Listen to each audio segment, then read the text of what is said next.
El 13 de marzo de 2002 murió Hans-Georg Gadamer, el fundador de la hermenéutica, el filósofo más importante del pensamiento europeo y occidental, y la Facultad de Filosofía de la UNED se aprestó inmediatamente a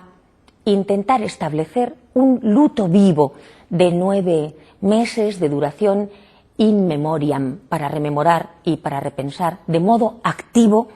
el legado de Gadamer y su presencia en el pensamiento crítico, en la filosofía actual. La primera de las actividades que organizamos en los cursos de verano de Ávila fue un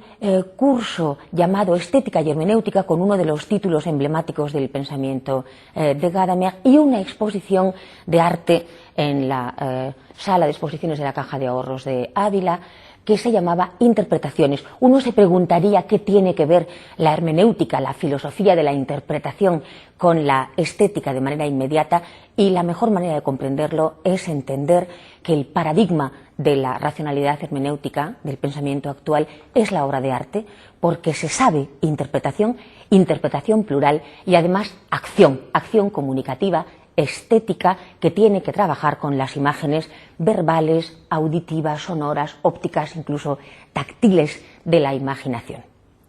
Este curso tuvo una audiencia asombrosa, incluso fuera de matrícula la gente rebosaba en el aula. Vinieron los mejores especialistas del pensamiento español para rememorar activamente a Gadamer, y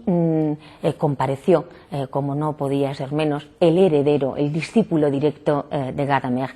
Gianni Vattimo, para hablar de cómo en realidad, en Verdad y Método, en la obra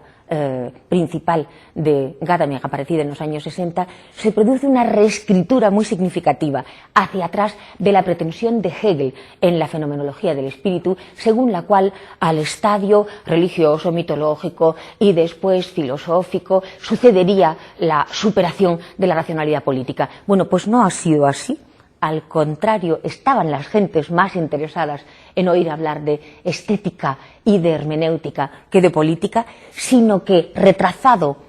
al revés, en el retorno de Nietzsche, en el Andenken, en la Kehre de Heidegger, las gentes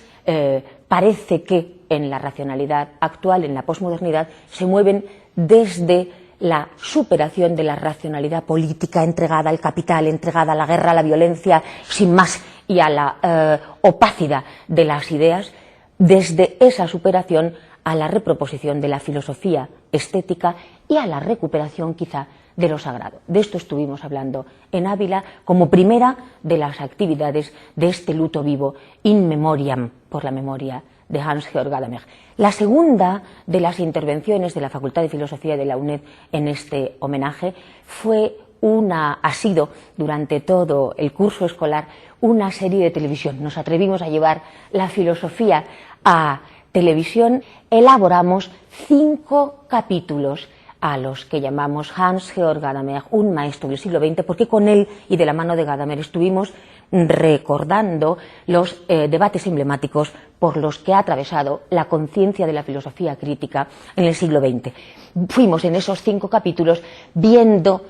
cómo la racionalidad hermenéutica, en la particular interpretación que hace Gadamer de esta racionalidad, que no hay hechos sino interpretaciones a partir de Nietzsche, está como protagonista en todos los debates del siglo XX, a comenzar por su establecimiento, recordando a Nietzsche y también a Hölderlin, el poeta de Nietzsche y de Heidegger, en el primero de los programas, con especialistas siempre y sobre todo de la UNED. En segundo lugar, estuvimos viendo el legado y la relación de transformación transversal entre maestro y discípulo del gran maestro de Gadamer, que es Heidegger, pero cómo la prudencia, la frónesis, la delimitación de la racionalidad por parte del discípulo Gadamer también transformaba al segundo o al último Heidegger. En el tercero de los programas nos asomamos a la gran discusión tras la aparición de Verdad y Método de la hermenéutica con la racionalidad moderna, de la teoría crítica, del marxismo crítico, del último de los hijos de la Escuela de Frankfurt, Habermas, y cómo se acercaban de manera intensiva las posiciones de la izquierda postmarxiana y de la hermenéutica post-heideggeriana de Gadamer, de manera que el propio conocimiento y interés de Habermas o el pensamiento postmetafísico de Habermas son imposibles sin la influencia, sin la transformación que opera en ellas la racionalidad hermenéutica comunitario-política de una izquierda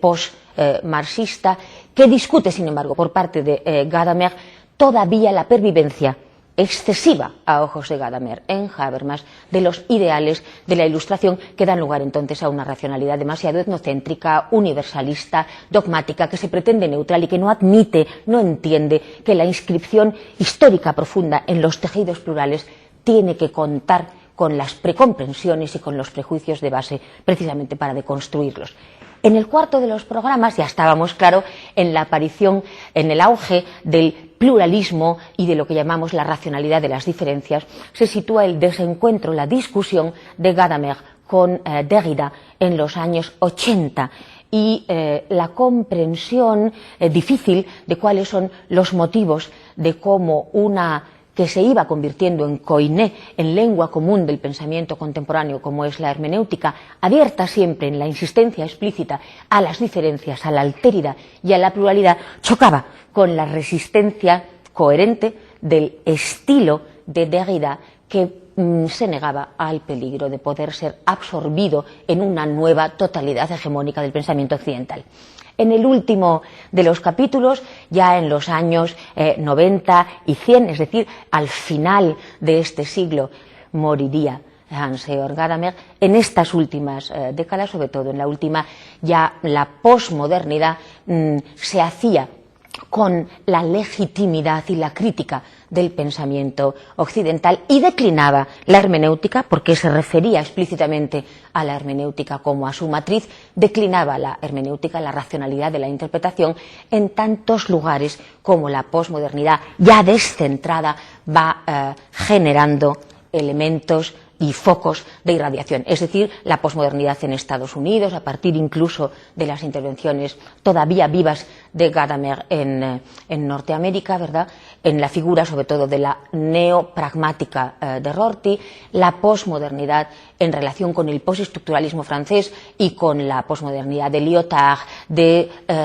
Gilles Deleuze, de Michel Foucault, de Félix Guattari, la posmodernidad en Italia con el discípulo directo de Gadamer, que es Gianni Vattimo, alrededor de la Escuela de Torino y del que se ha venido llamando el pensamiento débil, y en España, donde entronca con el pensamiento trágico y el pensamiento estético, con la ontología estética que se remonta a tradiciones incluso anteriores a Nietzsche, con Spinoza, la Estoa, o incluso desembocando en la Escuela de Megara. Esto veíamos en estos 5 capítulos dedicados, recorriendo la última mitad del siglo XX y los comienzos del siglo XXI, recorriendo las polémicas emblemáticas que trazan y permiten dibujar el rostro de ese siglo tan sangriento y violento en cuanto a sus guerras y en cuanto a la banalización de su política, y donde, sin embargo, seguramente no por casualidad, se asiste a un auténtico renacimiento de la filosofía del arte, de la filosofía de la cultura y la filosofía crítica por la paz, y precisamente para intentar discutir, intentar denunciar la no legitimidad del pensamiento político probablemente raptado, usurpado en manos del capital.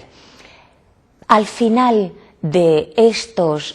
programas, que llegaban a abril, faltaba, en homenaje, en memoria de Gadamer, dar lugar a una comprensión cuyo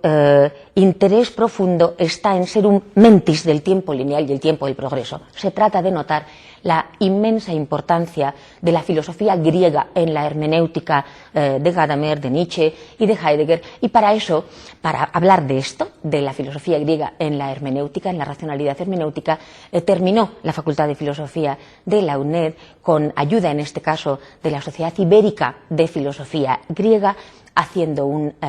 último homenaje en Valencia, en la Facultad de Filosofía, que se llamó de esta manera, y donde pudimos ver una cosa asombrosa, y es como el eterno retorno de lo no dicho y lo no pensado, de lo vivo y no agotado en las tradiciones, volvía a permitir que Platón y Aristóteles, y la discusión entre Platón y Aristóteles y los presocráticos, pudieran ser transformadoras de los tiempos que corren, si no recuerdan y no heredan lo vivo de sus tradiciones de una manera ciega.